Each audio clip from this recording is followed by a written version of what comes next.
texto de Marcos, primeiro capítulo, versículos 9 a 15.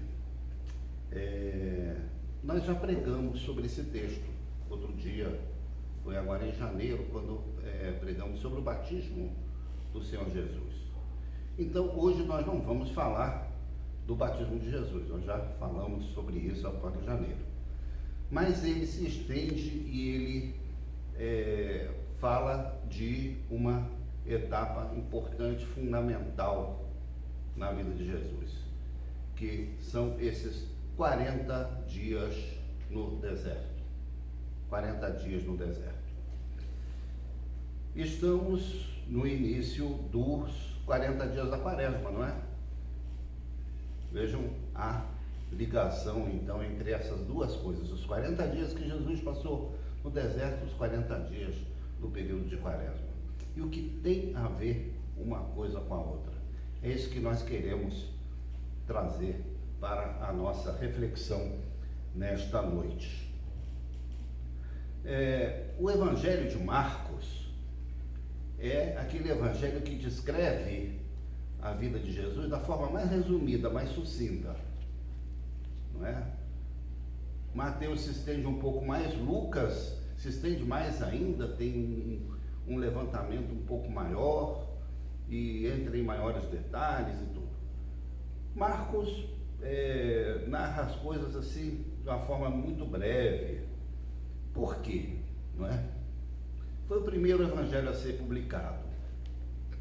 A gente precisa lembrar que publicar um livro na época de Jesus não era simplesmente pegar uma folha de papel e sair escrevendo, não é? Era recomendado o uso de pergaminhos para que o livro tivesse assim, durabilidade, durasse vários anos. Pergaminho significava couro de ovelhas, ou seja, você precisava matar um animal, arrancar o couro dele, preparar para que ele pudesse então ser escrito. Imagine quantas ovelhas então tinham que ser mortas para fazer um livro, não é? Claro que, como fazia parte da alimentação do povo, então acabava que existia abate de ovelhas. Era a ovelha era um animal muito apreciado, né, no Oriente Médio até hoje. Mas, de qualquer forma, você juntar couro para fazer um livro era um investimento, né? Então, isso também é outro motivo porque Marcos foi bastante econômico, digamos assim, na sua narrativa. Mas o fato é que ele se concentra, né? Quando na palavra de Deus alguma coisa é mais detalhada ou ela é mais sucinta, sempre tem uma razão. A gente sempre precisa compreender por que determinado escritor se estende num assunto e em outros ele não se aprofunda tanto. Existe um motivo para isso. O fato é que ele diz o seguinte, que simplesmente ele descreve que Jesus ficou então 40 dias no deserto para ser tentado, né? Tentado.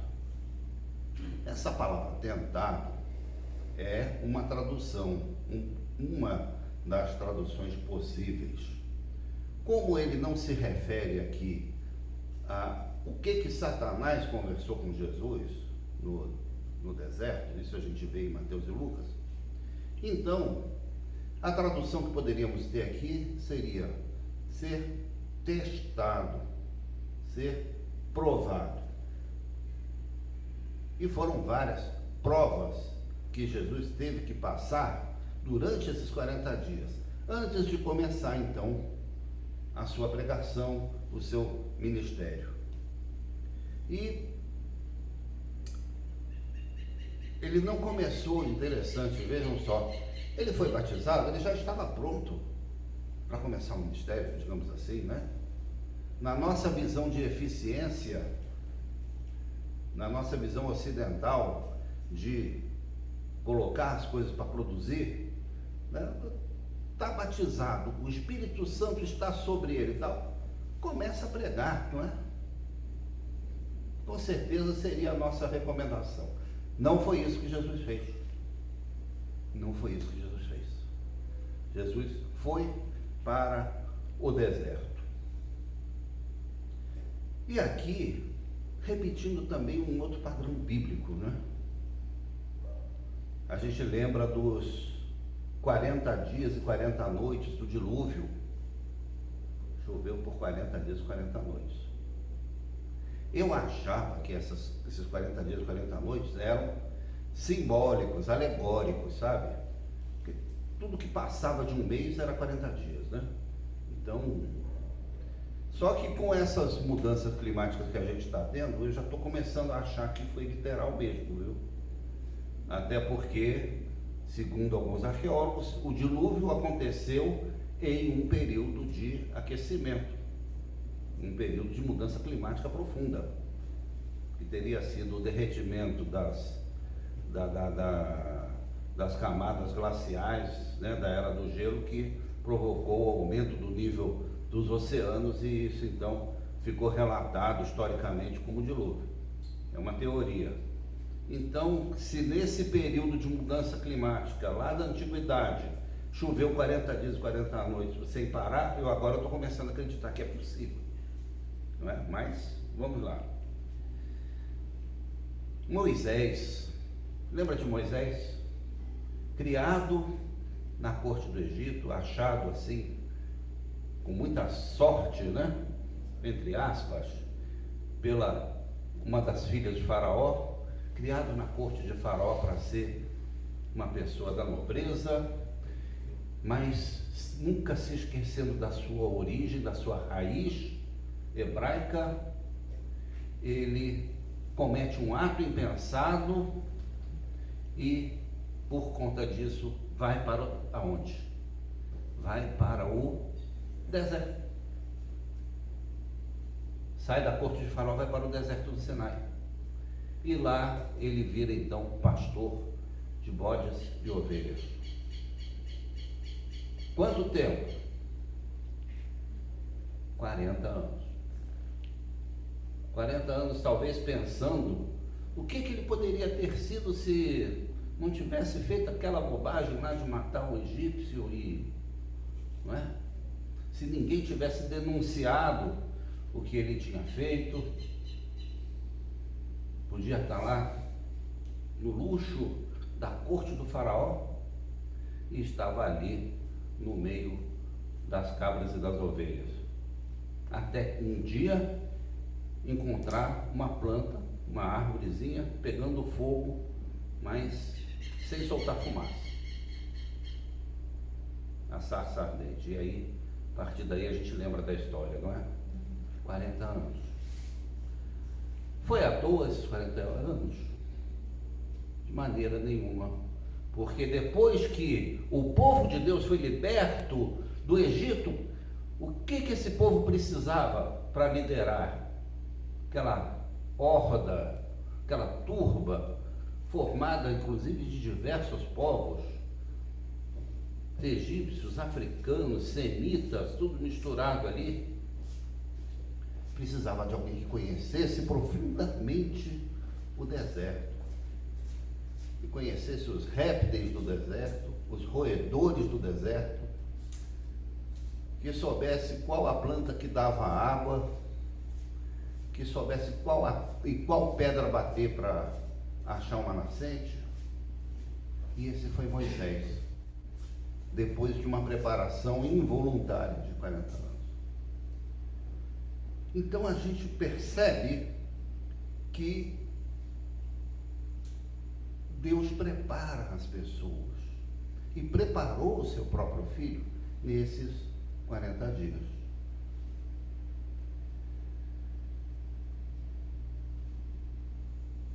Quem de nós aguentaria 40 dias no deserto, né? Quem de nós aguentaria? Talvez com treinamento, né? Com roupas, com botas táticas e outros recursos, com GPS, né? Aí daria para a gente suportar. Mas eles não tinham nada disso, né? Nos tempos bíblicos. Então, a gente precisa passar também nossos 40 dias no deserto. A gente precisa. Porque estar no deserto significa estar longe do burburinho, da agitação, das demandas da cidade, não é? Da nossa rotina assim, alucinante, produtiva. Isso é estar no deserto. A gente precisa de tempos como esse. E a Quaresma está aqui para cumprir esse papel. É verdade que nós não vamos então sair daqui para o deserto. Daqui a gente vai voltar para as nossas casas. Amanhã estaremos trabalhando, né, ou estudando, ou exercitando as nossas atividades. Mas é possível a gente ter alguns momentos de deserto no nosso dia. Eles são necessários, não é? O que não tem no deserto? Ah, deserto não tem nada, né? Deserto não tem shopping. Deserto não tem rede social. Deserto não tem boas churrascarias nem bons restaurantes. Né? Deserto não tem esses confortos que muitas vezes a gente procura, a gente busca para o nosso consumo, para a nossa satisfação, não é? O deserto não tem isso. O deserto não tem série de TV. A série de TV é você mesmo lá no reality show, né? Largado no deserto. Né? O deserto não tem balada, não tem festa. São várias coisas das quais a gente precisa se abster quando a gente vai para o deserto. É o que eu digo. Nenhum de nós vai sair daqui e ir lá pro Jalapão, né?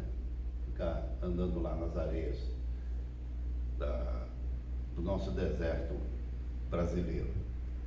Mas nós precisamos ter momentos de reflexão, precisamos estar sozinhos, precisamos estar também em comunhão com Deus. Isso o deserto possibilita. A pessoa está sozinha consigo mesma. A pessoa se confrontar com as suas limitações, com os seus erros. Às vezes a gente procura ter uma vida muito agitada, muito ocupada, uma agenda muito cheia. Para quê? Para não passar tempo com a gente mesmo. Isso acontece. O próprio modelo de sociedade que a gente vive nos impulsiona para isso. Para você não ter esses momentos com você mesmo. Porque eles podem ser eventualmente frustrantes. Às vezes você descobre que você não é tão bom quanto você acha que era, não é? Então, no deserto existe a companhia de Deus e Jesus sabia disso. E era Deus que o acompanhava ali. Apareceram inclusive anjos, né? Apareceram eventualmente pessoas ali para ajudá-lo. O relato de Marcos diz que ele estava no meio das feras, no meio dos bichos, e isso de certa forma reflete uma comunhão com a natureza. Está no deserto, está no meio de um bioma, não é? Então existe essa comunhão com a natureza, mas existe a companhia divina, sim. A palavra usada no hebraico para deserto, ela traduzida literalmente, ela quer dizer lugar da palavra. Interessante, né? Um lugar de absoluto silêncio. É justamente esse o lugar da palavra. O silêncio nos fala muita coisa. Era essa visão filosófica hebraica sobre o deserto. Então, O deserto é o lugar da palavra. O céu é mais limpo no deserto. Você olha para o céu, você enxerga um céu muito mais limpo. Não é à toa que os melhores telescópios do mundo estão aonde? Deserto de Atacama, aqui no Chile. Né? São famosos os telescópios de lá. No meio de onde? No deserto. O deserto é um lugar de um autoexame para a missão. O que Jesus ficou pensando lá no deserto?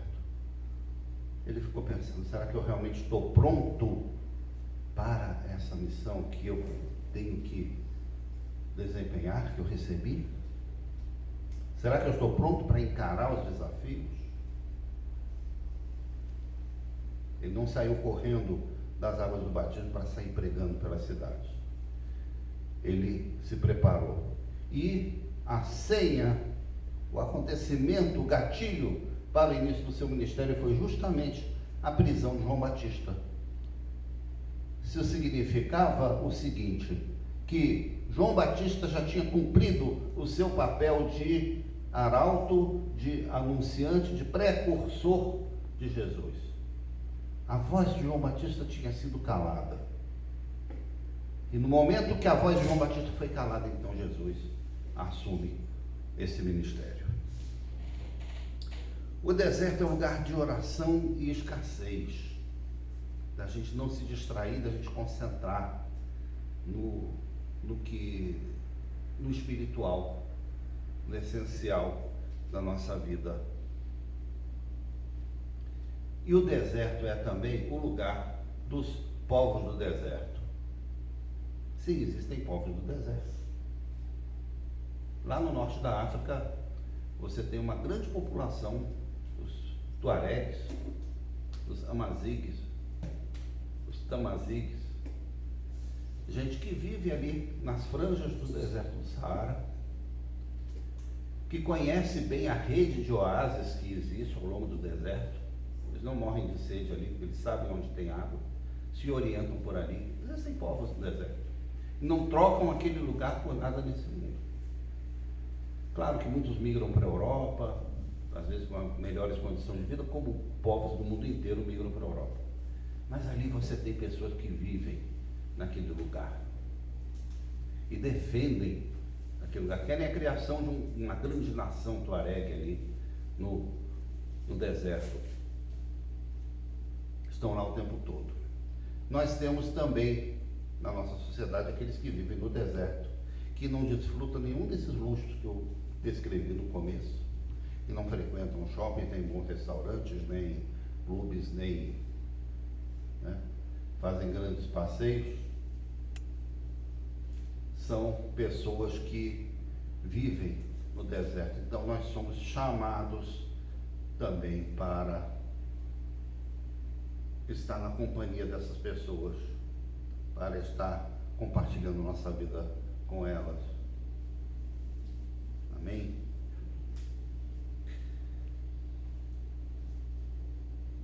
Vamos então passear no deserto, especialmente nesses 40 dias. Vamos nos preparar para ter esse mesmo exame que Jesus fez, essa mesma reflexão, para nos prepararmos para desempenhar bem a nossa missão. Jesus é o nosso modelo. Então, o tempo de Quaresma é o tempo apropriado, é o tempo que nós temos para realizar essa iniciativa, esse esforço, essa grande aventura na nossa vida. Que Deus nos abençoe e nos sustente no nosso deserto. Amém?